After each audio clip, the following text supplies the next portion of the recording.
João Batista, ele pregou a vinda do nosso Senhor Jesus Cristo. Ele proclamou, né, a vida. Aí alguém perguntava para ele, porventura é tu o Cristo?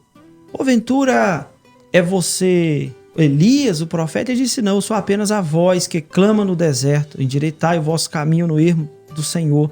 Ele estava dizendo que ele é apenas a voz que estava anunciando a chegada do Messias, que ele não era o Messias. Assim também como os pregadores, eles não são Messias. Os pregadores não são um ser maior que está por vir. Não, os pregadores, eles são apenas os arautos. E a igreja aqui está dizendo que ela tem esta missão. Qual que é a missão da igreja?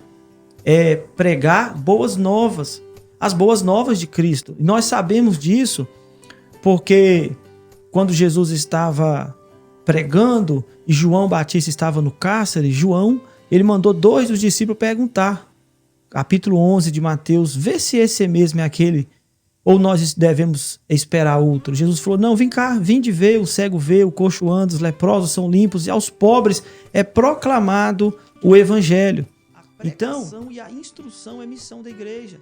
A igreja ela tem que pregar, mas ela também tem que instruir. Por quê? Porque a pregação ela é algo que mexe com a emoção, com o coração, ela desperta algo ali que está morto. A pregação ela é algo que nós entendemos que ela mexe muito com a alma, ela mexe muito ali com o sentimento da pessoa, para a pessoa ela se render. De forma que, se você observar, o nosso Cristo ele pregava sobre o reino de Deus. Ele falava das coisas de Deus, ele falava sobre coisas sobrenaturais, mas também ele ensinava. Aonde entra o papel da igreja também, que é o quê? É pregar e instruir. Aqui está falando, pregação e instrução, ou seja, nós temos que instruir qual é o caminho. Esse é o papel da igreja. Se amontoar, não é fazer revolução. A igreja não vem para fazer revolução, né? Os discípulos até pensavam isso, né? Certa vez eles pegaram Jesus, empurraram no meio da multidão e começaram a gritar, rei dos judeus, liberta-nos, liberta-nos. Jesus saiu.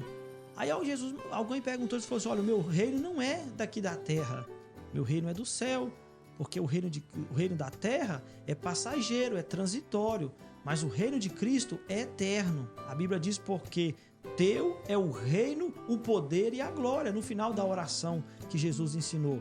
Então, nós temos que proclamar o reino de Deus na terra.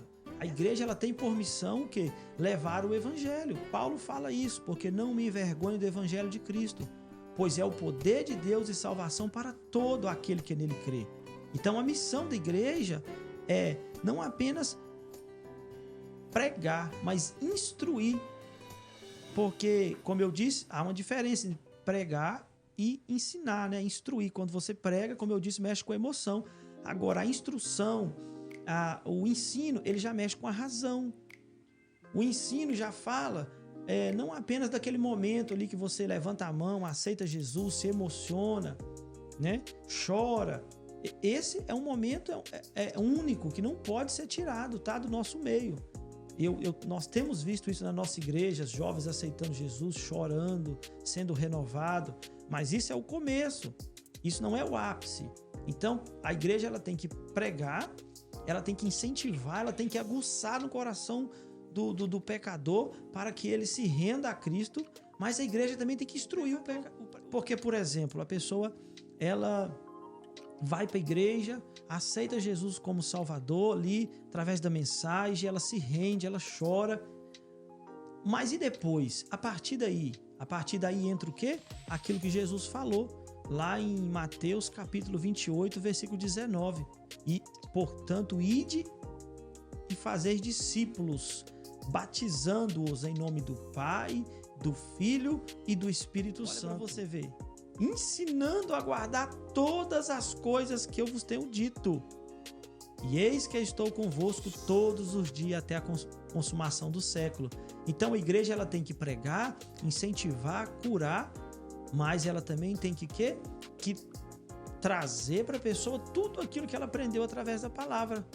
Ela tem que ensinar tudo que ela ouviu, né? Jesus falou. ensinando a guardar, ou seja, não é apenas ouvir naquele momento ali, né? Como eu disse, naquele momento único, de emoção, de paixão, que tem que ter, né? A Bíblia diz que os discípulos, eles pregavam com ousadia, né? E o povo caía na graça do povo, porque o povo quer ver isso. O povo quer chegar e quer ver uma mensagem forte, poderosa. O povo quer chegar e quer ver Deus curar, Deus batizar, mas isso não é o ápice, tá bom? Isso aí, como eu estou dizendo, a Bíblia diz crescer na graça e no conhecimento. Então, a pregação eu vou colocar aqui como a graça, né? Como a graça, como a alegria, como aquele momento de êxtase gostoso, que você esquece até os seus problemas, né? Que você está ali na presença de Deus, você esquece o problema com o patrão, você esquece os problemas que está passando dentro de casa, você esquece os problemas que você está passando no cotidiano. É um momento maravilhoso, de glória. A Bíblia diz, deleita-te no Senhor e Ele concederá o desejo do seu coração. A palavra deleitar aqui, ela está dizendo assim, tenha graça, tenha gozo, alegre-se, anime-se de estar perante o Senhor, com o Senhor, deleita-te nele. Isso é muito gostoso, isso é muito importante, mas como estou dizendo, não é o ápice. Por quê? Porque na segunda-feira você vai voltar para o trabalho. Quando acabar o culto, você vai voltar para casa, você vai enfrentar esses problemas. E como enfrentar esses problemas se a igreja não instruir? Por isso, a igreja ela tem que o quê? Que instruir. Está dizendo aqui, ó, após ressuscitado, o Senhor Jesus comissionou aos discípulos a pregarem o evangelho. Olha que coisa maravilhosa. Então, é sim função da igreja de pregar, de instruir, né? Para que a pessoa tenha uma vida abençoada, tá bom?